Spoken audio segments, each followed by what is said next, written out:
अस्सलाम वालेकुम नाजरीन, निदाई कश्मीर मल्टीमीडिया में आपका खैर मकदम है। मैं हूं आपकी मेज़बान सजीदा रसूल।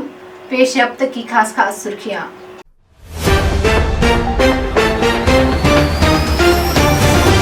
मिलिटेंसी फंडिंग केस में एसआई ने डाले बारामूला, कुपवारा और पुंछ में छापे।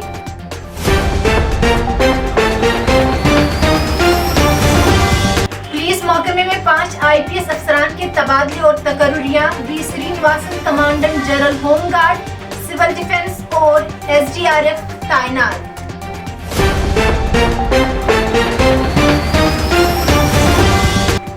श्रीनगर में खातून की पुरअसरार मौत का मामला, पुलिस ने किया ससुराल वालों के खिलाफ केस दर्ज, 3 अफराद गिरफ्तार।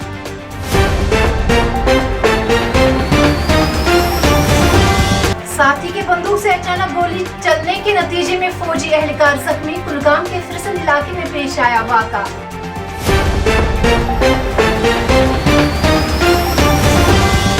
राजौरी के शाहपुर बुधल इलाके में मुश्तबा नकलो हरकत देखने के बाद VDC मेंबर ने चलाई हवा में गोली।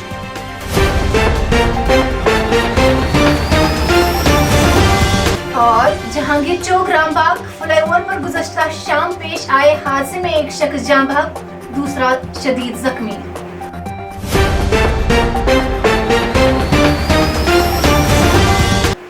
नाजरीन, ये थी अभी तक की खास सुर्खियां। दीजिए अपनी मेजबान सजीदा रसूल को इजाजत। अल्लाह हाफिज।